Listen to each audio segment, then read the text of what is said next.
Welcome back to Reier on YouTube. This time following the Alabama Crimson Tide's 27-25 win over the South Carolina Gamecocks Saturday afternoon at Bryant-Denny Stadium in Tuscaloosa.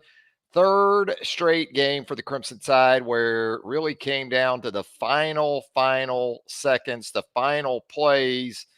This time Alabama made just enough. Almost ironically, we see this Alabama defense make a stop essentially in the same area, same end zone that we saw it from Xavier Brown against the Georgia Bulldogs a couple weeks ago. Even that had sort of some frantic understories or potential for some drama there, as there was question about whether or not Damani Jackson could have taken a knee with that ball in the end zone. Was he wise not to and bring it out? I know Kalen DeBoer in his post-game press conference just listened in on that. Kalen didn't seem, at least at the time of his comments post-game, to think that it was a ball that Damani couldn't kneel down, because Kalen's comments were more in regard with, Damani needs to kneel that down. And I'll say this, I know a lot of people are going to jump on Kalen for those comments in the post game. He's on the sideline. He can't really see on the field exactly where Damani is when he caught it. Did he establish possession?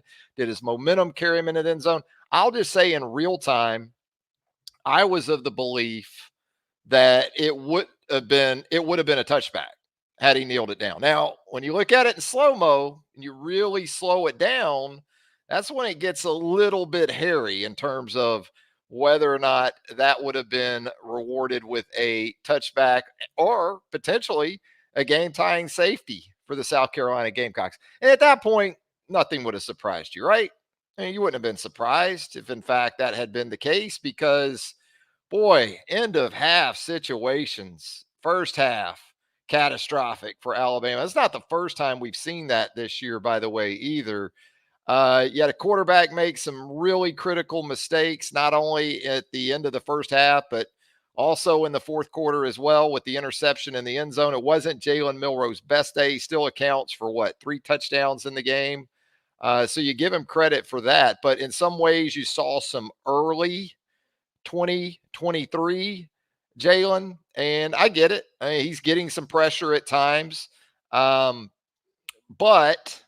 you're at a point where you can't see ghost. The safety to me was Jalen seeing ghost, because the protection, when he decided to bail on it, did not look like it was collapsing. So I'll give Jalen this. I mean, when Alabama needed it, he came back and made the plays he needed to play. I give Nick Sheridan credit for keeping Jalen involved in the run game when Alabama really needed it. I know the narrative the last couple of weeks has been, got to get these running backs more involved. Well, when you look at Jam Miller and Justice Haynes in terms of production against South Carolina, I think it was 20 carries for 68 yards between them.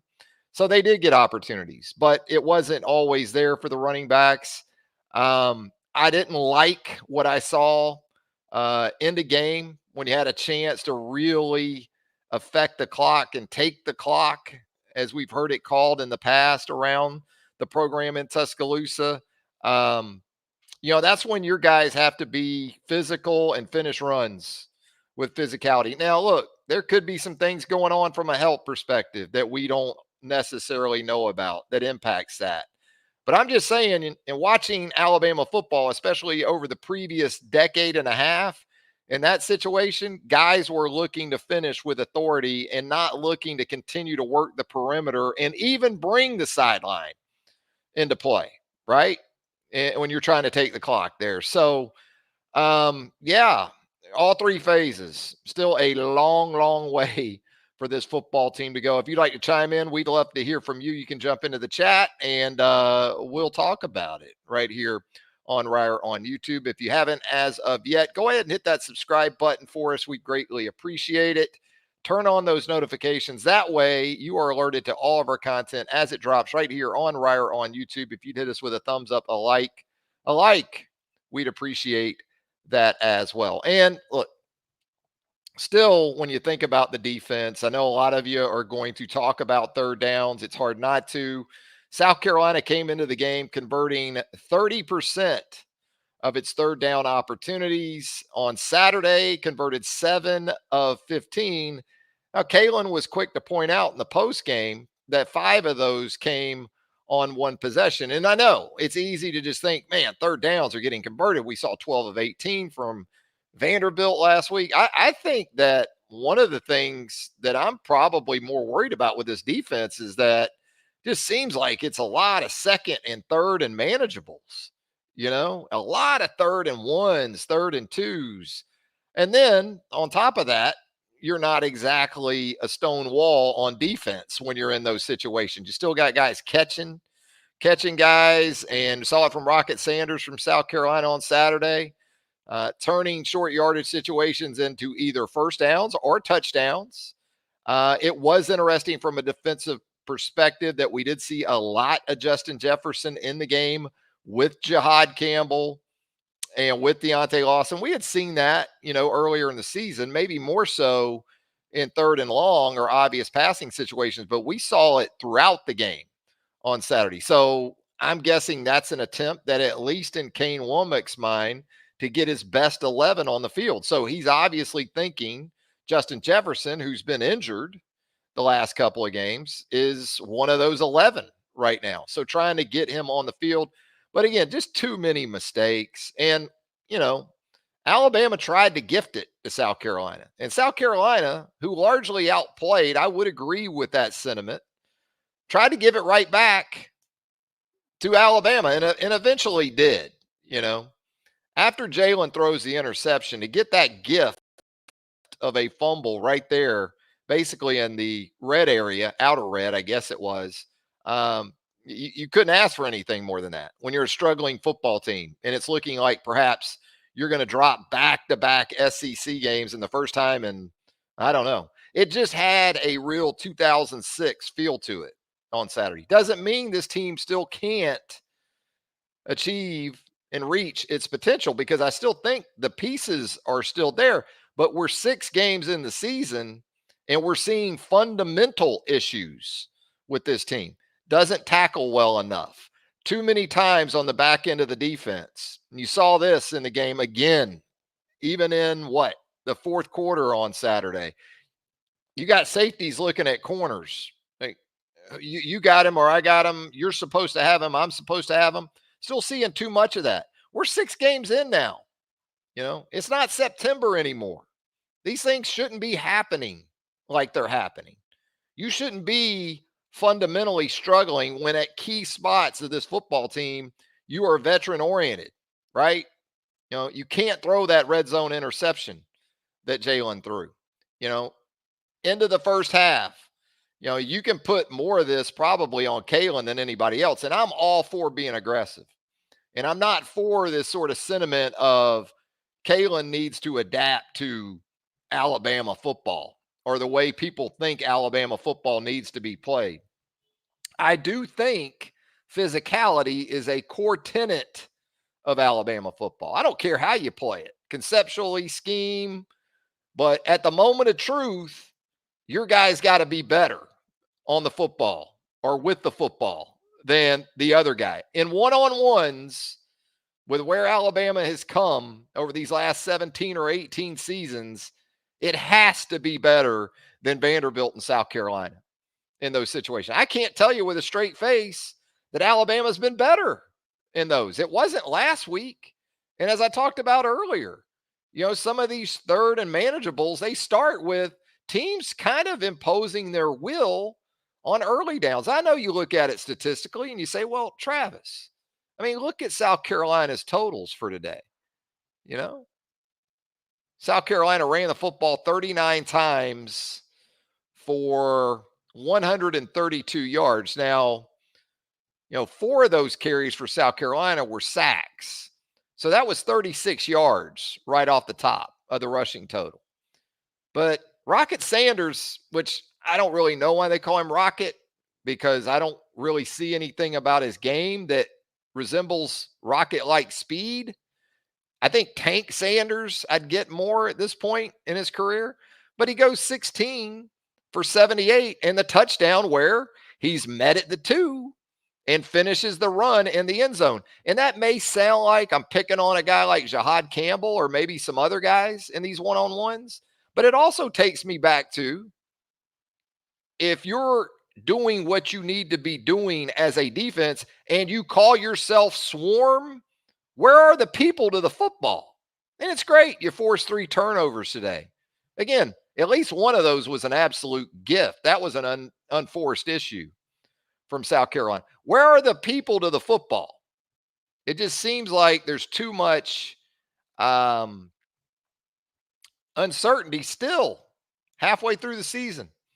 And it only gets realer from here because you go to Knoxville next week. And one thing I won't agree with is this sort of, well, there's no way they can win in Knoxville next week. Have you watched Tennessee lately? I'll say that, and I know Tennessee tonight will just blow the doors off of Florida in Knoxville. But did you watch Tennessee last week?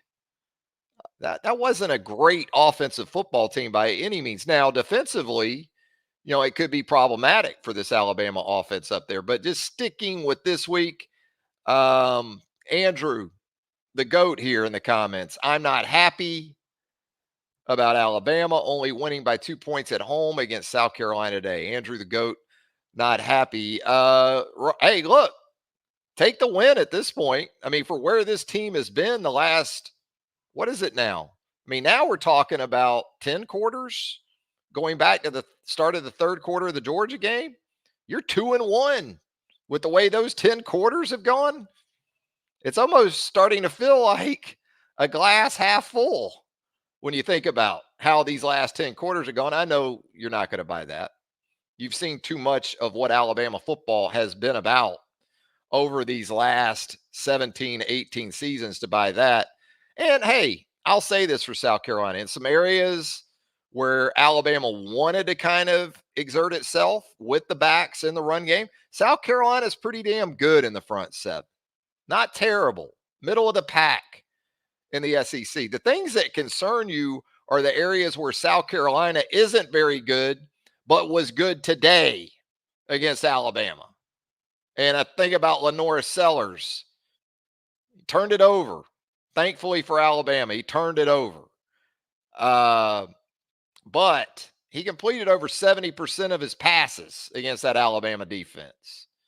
He, had an opportunity on the 2-point play to hit a guy in the corner to tie it at 27.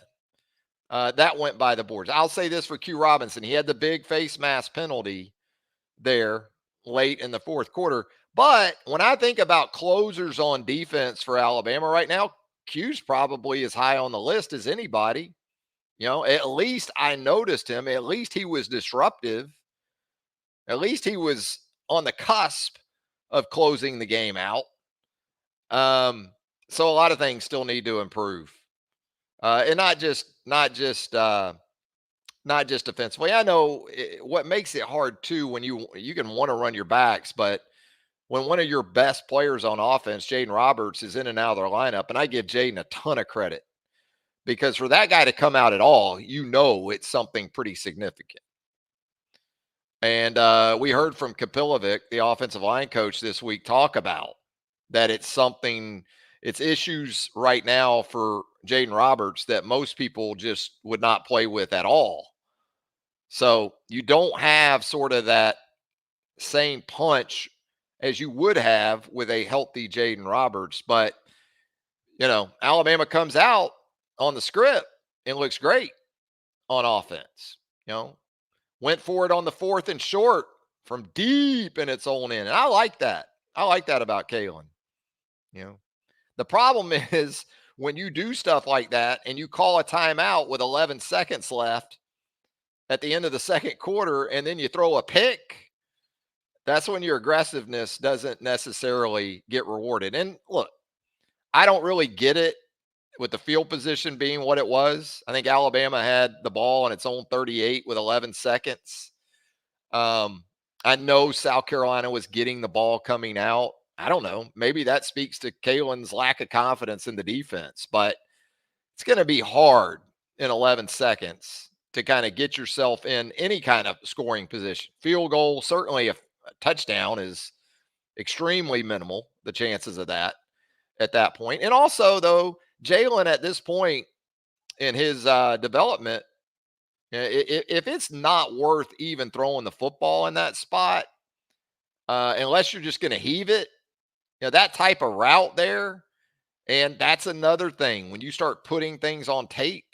Now, it was a similar route to the interception that went for a pick six against Vanderbilt. So 14-12 at the half. And what was it? Basically 2 touchdowns or so, or it felt like in the final 90 seconds there of the second quarter. Yeah. Then the onside kick at the end of the fourth quarter. That was a hell of an onside kick, by the way, by the South Carolina punter. That thing had some wicked side spin on it. Now, I'm sure in a perfect world, if you're the Alabama staff, you don't want not just one tight end, but 2 tight ends trying to field that, right? If you're an Alabama fan, you're waiting for Ryan Williams to at some point jump into the picture there and jump on that loose football, but it didn't happen. And so then you're in a spot where you're kind of in hold on mode again. You know, you you can talk about Jeremy Bernard on the fourth down play or the third down play there that he scored on, to make it a 27-19 game, and he's got to go down in bounds, kill the game if he does that. I get all that. But an 8-point lead and you're the Alabama defense? I mean, come on. And really, South Carolina made it good when the offensive lineman caught the deflected pass with no timeouts. And I'm not making the argument that Jeremy couldn't have ended the game had he fallen down. Kalen was asked about that post game too. Kalen was asked about what Jack's talking about right here, Damani's pick. Would that have been a safety? I haven't heard definitively. There's not really access to the officiating crews. The officiating crews post game essentially, I think anyway, this way it used to be, they would get off the field and straight into vans and gone. I think that's the way it used to be. I don't even think they hang around, go to locker rooms. It's kind of like pro wrestling referees back in the day. Get them out of the arena. But no, I don't know, Jack, if it definitively would have been a safety. As I said earlier, when Kalen was asked about it in his news conference post game, he wasn't either of the belief or had been informed that it likely or could have been a safety, because the point he made, and me watching it in real time, I'm thinking kneel it down in the end zone. I didn't think it was in real time a play where this is going to be a safety if it kneels it down. I thought his momentum of making the play took him into the end zone, but then when I watched it back on replay, you're like, well, looks like he established possession with 2 feet and then went into the end zone and then proceeded to bring it out. So scary all the way around. Sully 462 said he caught it out of the end zone and took it back into the end zone. Yeah, he caught it. He caught it in the field of play.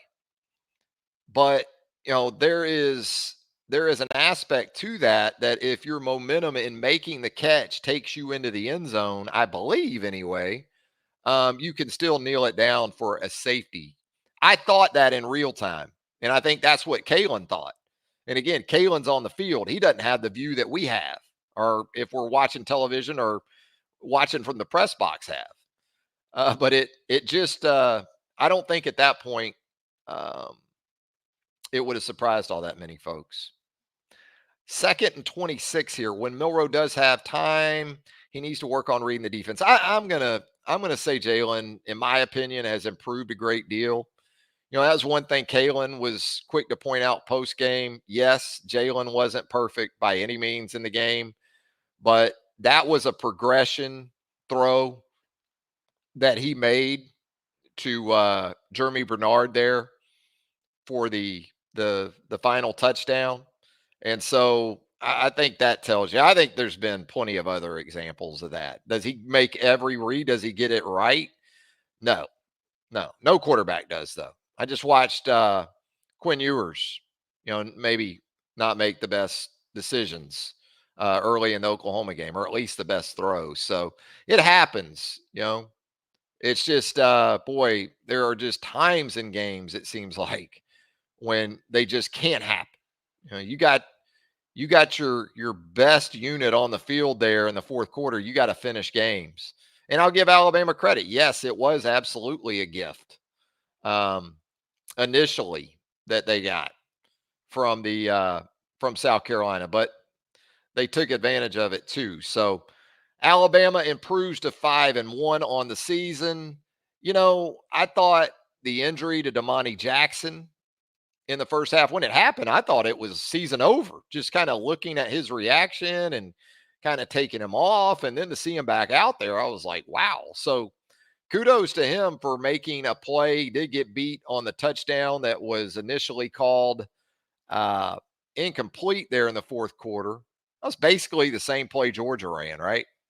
Big receiver and Nick Harbor, who is an absolute beast. And if he split out wide, you got to know what's coming.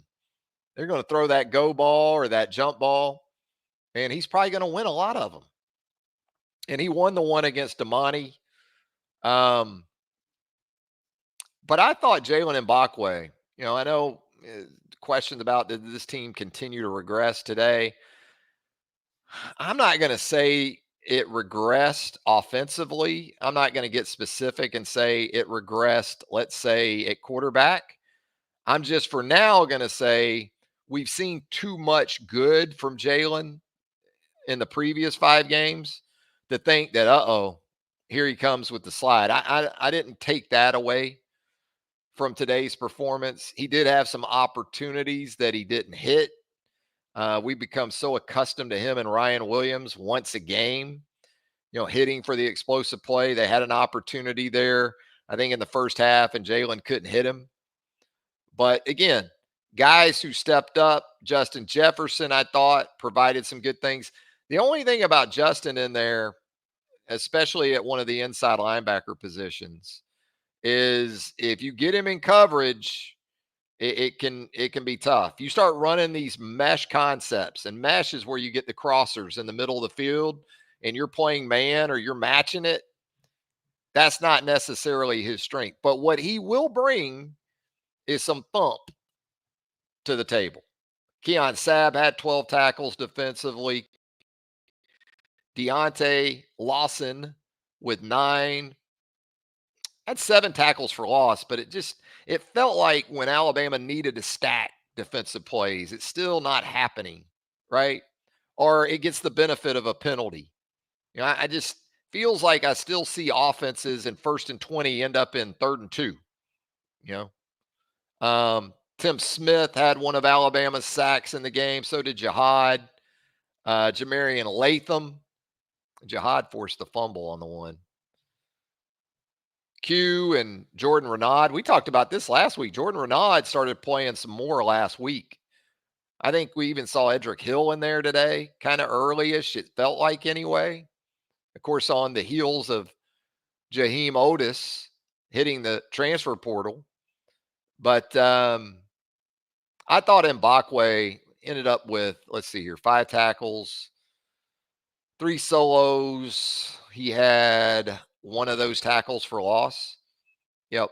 I thought he showed some real promise, and you kind of expect that.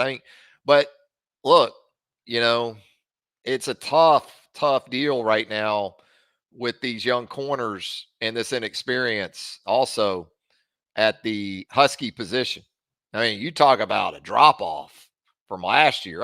Of course, you got 2 pretty much first round corners that are in the NFL. Just in the last couple of years, the type of players Alabama's had at corner and star before it became the Husky. And again, you're just seeing too much plays even on incompletions, right? You're seeing Malachi Moore look at a corner like, that's you know. And it happened on the touchdown pass in the first half. You had Zay Mincy in there, And I'm going to guess that was zone coverage, and he was supposed to keep dropping, and he kind of squatted there. You had a post that occupied that safety to that side. So somebody busted it, whether it was A or the safety. It just hasn't been good enough. You knew it was going to be a struggle perhaps on the back end. But again, this is Lenore Sellers, right? Having his Steven Garcia game there for a little while in a few different ways. So special teams, it wasn't bad in its totality, but again, you got to close out games. And when you got an opportunity on an onside kick, and I know the guy kicked an absolute mystifying ball. That thing was hard to get on, but somebody's got to make a play there. James Burnett, solid day, 3 punts, 47.7. It seems like James, it's maybe a little bit of a every other game thing. He had a long of 59 today. I thought Cole Adams did some nice things. He was out there to start the game, as I recall, right? Cole was out there, was it 11 personnel to open? Thought it was. And had a couple of nice catches. When it came to explosive plays for the offense on Saturday, it was more Jeremy Bernard. And then you got, 2 catches for 57 yards for Cole Adams, but the ball didn't get spread around as much. Now, you lost to C.J. Dupree explosive to penalty, I think it was. The penalties on paper don't look that bad. I mean, they're not great. I think it was 7 for 66 or something like that. But, man, it just seems like with this team, when they get hit, they absolutely get hit.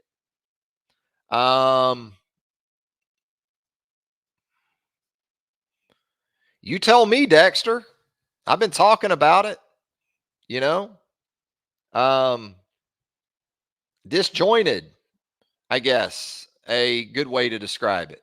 This is a team that provides enough splash to make you think, oh, yeah, this can be still a college football playoff team, especially going into the 12-team era. But there are gaps, man. And then there are just outright breathtaking examples of breakdowns or poor fundamental play that make you think this could end up being an 8-4 team. It feels like that to me. We're halfway through the regular season. You look at the record at 5-1 and think, well, if that was going to happen, that was going to be Georgia. No way in hell you would have thought that was going to be Vanderbilt with that as the one loss. So it just kind of speaks to what this team is volatile. Volatile is maybe the best way to describe this team. It's play to play, man, right now. You can't get too far ahead with this team because it can be defensively, it can be 1st and 20. You're thinking, oh, yeah, go get off the field here. Next snap, it's 2nd and 2. And the takeaways are nice. Don't get me wrong, but possession plays, and I know, as Kalen said, 5 of those were on one possession. The rest of the game was pretty good. As I told you, 5-on-1 drive is basically 2 games for South Carolina. They came in here 30%. And, that's not going to work. Patrick Trotter says Bama is such a soft team. The offensive coordinator, I don't get that about Nick Sheridan as much. Now, you can talk about the time management all you want on offense and sort of the borderline catastrophic mistakes today on offense. But prior to today, I wouldn't have felt that way really about the offense. I know everybody wants Derrick Henry 2015, 395 carries for 2,200 yards. That's not the way this team is built. That's not the way these backs are built. To me, Justice Haynes, Jam Miller are really, really good backs, and I think paired, they're good together. Are either of those guys, or together are those guys, to me, 25, 30 carry a backs. And I don't want Kalen DeBoer to try to be something he isn't. You know, guys won a lot of games doing it the way he does it. Does that mean, is it a guarantee that he's going to win a lot of games at Alabama the way he does it? No, no. But the best way he knows how to do it is the way he does it on offense. Donald Andrews chiming in here. Bama not a good team right now. They can't get out of their own way. There are serious issues with this team and no way around it. Well, it was a noisy week. It was a noisy week, no doubt, in Tuscaloosa. And I'm not gonna diminish this win too much, by the way. And I'm not gonna try to oversell you South Carolina, because one of the great things about doing what I've done for the last 20 plus years is that I feel like I'm talking with the smartest fan base in college sports for the most part. Not talking about you, Donald. You're obviously a very smart man. Um, Look, every fan base has got moronic behavior in some corners, and then there's just straight up trolls. But what I've really enjoyed about doing what I've done with you folks is that I can't BS you. You know, typically, yeah, again, there's going to be the overreaction. Either way, when things are really good, you're going to have some yahoos that are going to think Alabama can beat the Kansas City Chiefs. And then when things aren't so good, you're going to think, well, this Alabama team can't beat County High. Typically, the truth somewhere in the middle, right? But I will tell you, this is South Carolina team should have beat LSU at home. Um, has a couple of inexplicable performances. Ole Miss last week certainly wasn't. I will say this: I think South Carolina responded better to that loss than Alabama did, perhaps, to Vanderbilt. So I guess you give Shane Beamer some credit for that. I thought they were the more physical team for the most part. And I thought that showed up in game. Again, when if I don't care if these running backs get 50 carries a game, but situationally, and you can tell me, well, it's a byproduct of not being run oriented enough with your backs. Okay. But situationally, my answer to that is if I'm not getting enough touches, I'm going to be hell to deal with in 4-minute offense. I'm not getting tripped up. I'm not getting out of bounds. I'm going to run through people and go get the yards I got to get when I can get them. And maybe it was because it was a physical game today. I don't know. But Alabama offensively did not have that look late in the game when it was time to run the football, and tried to run the football and didn't really have that sort of punch to it. Let's see what else we got here. Oh, gosh. Oh, Chris. Oh, man. The pass rush thing to me is interesting with guys like Sellers today, and then also Diego last week. Because how do you approach guys like that? Do you sit back? Do you mush rush them and then make them make throws against coverage? As I've talked about, Lenore Sellers is a sub 60% passer. But Alabama will rush just 4, but it won't must rush. Like, it'll bring a pass rush. And I think that kind of helps a guy like Sellers. If he knows he can break containment, Alabama loses leverage on quarterbacks so much, it seems like, in the pass rush, right? Outside guys crash inside, they run twist, and the twist has a 330-pound nose tackle twisting to the outside. It's not gonna be able to maintain leverage on a quarterback that can move. It just seems like quarterbacks just ease out to the perimeter and extend plays. It's not like they even have to step up in the pocket. And then there's part of me sometimes that's thinking against a guy like Sellers, and this goes back on the back end too, because I talked about this earlier. I think that's where it shows up too. you're not nearly as good on the back end as you've been. And again, I think you anticipated that. Like, you could must rush guys when you had some guys like Kool-Aid McKinstry, Terrian Arnold, Brian Branch back there, because you could make some plays in coverage, make enough plays in coverage. You're not really doing that right now on either end. You're not good enough in your pass rush, and you can't cover well enough, or your coverages aren't the right coverages, or they're not being executed correctly, you know? And so you got the kind of two-way miss going when that happens with your pass rush. Late in the game today, I was thinking just bring 5 and see if Sellers can hit it. Now you do that, and then you end up with a guy like Harbor and man coverage on the outside, and he makes a play against you. But um, by the end of the game Saturday, I was thinking whatever you got to do to make Sellers get the ball out quick, he doesn't handle that well. And that's kind of what the 2-point play came down to. Q was able to get the early pressure there on that play. And, and the thing about pass rush too is in the way you play defense, again, stuff goes on tape. What'd you see today? What'd you see today? See another shovel pass today? And guess what you're going to see next week? You got all those eyes looking at the quarterback and going with the quarterback. Guess what's going to come next week again too, to check your eyes out.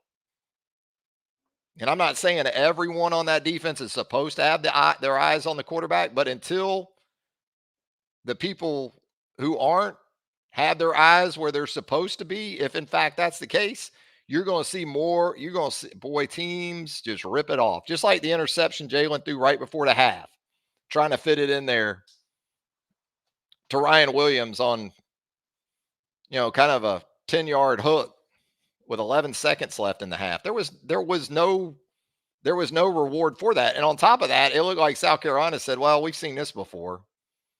So that's not just on Jalen. That's recognizing your tendencies and recognizing that you're being recognized. So, oh, man.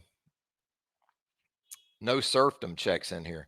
What Bama is inconsistent and undisciplined, and both of those are due to poor coaching. I wouldn't be shocked if they beat Tennessee. They've got the talent, but they're inconsistent. And I feel exactly the same way in terms of Tennessee. Now, it's hard to argue. I talked about it earlier.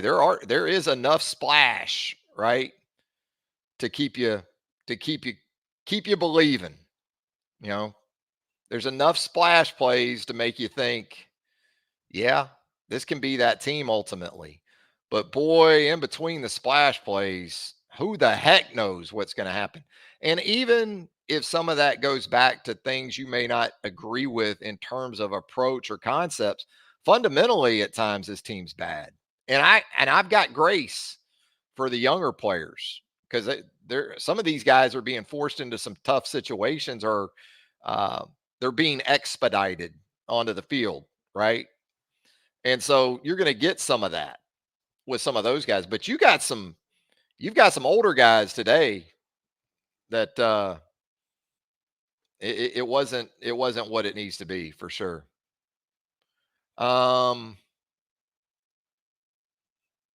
Yeah, Donald, I think we all agree on that. That was a brutal final 6 minutes when you're up 14-0. And again, I understand part of it is Damani goes out, but it's just continuously fascinating how sort of random guys showing up in the secondary are. I think Zay Mincy's going to be, or can be. I think Zay Mincy can be a really good player in the secondary. I don't know if it's corner. I don't know if it's safety. I don't know if it's, Husky. But and we've seen him throughout the season, but yeah, he's in the game there, and it's like, wow. And who else knew? I think a young corner who hadn't played a whole lot was in the game in that particular situation. South Carolina staff. Oh man. Let's see. What else do we have here? Let's see. Yeah, there's more of the didn't commit to the run. Um, I don't know. They came out trying to run the football. It almost, to me, it actually felt like DeBoer was almost forcing the backs early. Ran it, threw it to him, tried to get them going, and actually did some nice things. Ran the football pretty well, but at the end of the day, you got to score points. And in the middle of the second quarter, it's a 7-0 game. And with Kalen DeBoer, there's not going to be many 10-7s, you know, not going to be many 10-7s. He's going to stay aggressive and look to score points.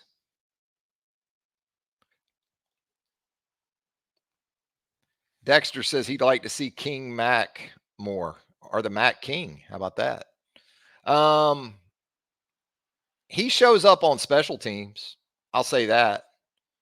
Again, I'm not privy to everything that happens during the week, but it's wild how many DBs have already played big minutes for Alabama. And then if they make a mistake, you may not see some of them for a while again. But they got the shot today. So yeah.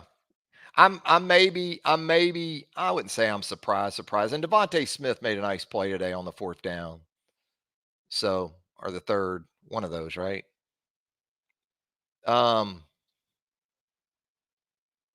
I'm not down on him, but again, man, when you go from some of these cats Alabama's had the last decade, um, you're having to live with some things with the youth. Zabian's going to be really, really good. Already is in a lot of ways. I thought Mbakwe today, as I said earlier, I thought Mbakwe was a real bright spot. Um, but yeah, if you would have told me that they were having issues 6 games into the season and I wasn't seeing like King Mac and or Deshaun Jones, I know we saw Deshaun some today. I mean, isn't that kind of why you went to the portal? You kind of went to the portal, didn't you? So you wouldn't bust like you did on the touchdown pass? Okay. Yeah, whether you like it or not, I mean, I think Jalen's got to be involved in the run game. I loved it late when they ran him in the red zone. Keep running him. I think that's the as good as their run game's going to be is with Jalen getting 10 to 15 carries a game. So or more. So if you're waiting on that to change, I don't think it's going to change. I don't think it should change. Um, it's a good point by C-Dial here about, guys that when you're wondering about the physicality of a team and you lose them and it's at a position like receiver and you don't really think about what they bring, that's Kendrick Law. And haven't had him for a couple weeks. More so again, I'd say certainly he can do some things tangibly, but intangibly, he brings some serious edge uh to the football team. It's not just the offense either. So there you go. Alabama survives South Carolina. One win away from bowl eligibility, you guys. You got to start looking at the positives, the silver linings, Can't be negative. And I gave credit to South Carolina. I know a lot of you don't want to do that, and I get it. This is a Alabama show. So, that's not what we're talking about. We're not talking about South Carolina as much. But we'll see. We like to think too, that stuff like this never happened under Nick Saban, but there were some stinkers that Alabama hung on to win maybe about this time of the season. And then those teams went on to pretty much fulfill their potential. You know, 2014 is one that comes to mind pretty quickly. Went to Arkansas, won by a point. Everybody dogged that team after that game.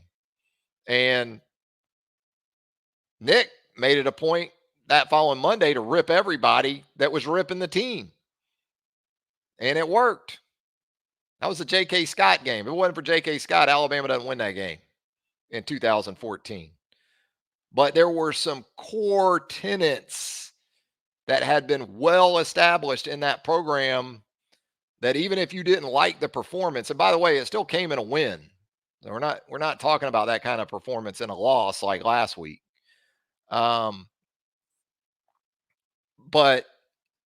that team went on to achieve the number one ranking, the number one seed in the first ever 4-team college football playoff. I'm not saying that this team is destined for that same type of approach, but as I recall that game, even the Ole Miss loss that year was about the same time as like the Vanderbilt loss.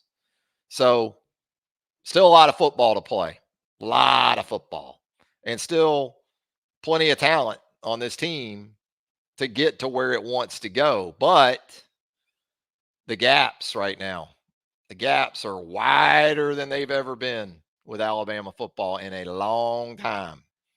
Got to shrink those gaps. We know what this team can do in terms of explosive plays and even perhaps flash on defense. Take the ball away, which it did a nice job of against South Carolina. But this was also the kind of game that if Diego Pavia is playing quarterback for South Carolina and knowing that Sellers had a good game, but think about the plays. Think about the plays that Sellers had that he didn't make that Pavia made last week. Dexter's asking me, Trav, do you think Jihad is playing hurt? If he is, man, they're stretching him because he's not just playing inside, Dex. I mean, they played him on the edge today too. So I think Jihad Campbell is going to be one of these guys that, as good of a college player as he is, and I think he's a really, really, really, really good college player, I think he'll probably be a better pro just because of how the pro game is played and what you're asked to do. Think about Henry To'oTo'o right now. Have you watched him lately for the Texans? And I always said that about Henry. I'm like, what Alabama needed from Henry in college didn't match up as well with what the NFL was going to want from him. And he's doing some good stuff for Miko right now in Houston. But I think Jihad Campbell as a pro linebacker is going to be really, really good player. And I think he's a really good player right now. I think there are times where if you ask him on 3rd and goal from the 2 to take on a 230-pound back in the A gap, he's probably not going to stone him. But he's also going to give you the ability to rob with your safety in the middle of the field because this dude can run with tight ends or slot receivers, So, no, he's a really, really good player. I don't know. I don't know if he's hurt, but that's again why I like Justin Jefferson though in there. As Joe Kynes once said, he doesn't always know heel from sickum, but if he's where he needs to be, there's probably not going to be a lot after contact. And if you want to talk about a guy who's probably not 100% right now, it's probably just Justin Jefferson. So, look, you got to take the win. You got to try to learn from some things, and then you got to take it to Rocky Top next week. Get a win over Tennessee on the road. Everything going to be all right, right? Yep. Hey, as always, appreciate you folks checking in with us here on Reier on YouTube. That's my 2 cents. I love hearing yours as well. If you haven't subscribed to the Reier on YouTube channel, I hope you'll go ahead and hit that subscribe button right now. And also hit that notification bell. That way you're alerted to our content as it drops here on this here channel, Reier on YouTube. And if you'd also give us a thumbs up, we would appreciate that as well. You folks take care of yourself. All right. Have a great rest of your weekend, and we'll rejoin right here on the channel very, very soon. Thank you. Good night.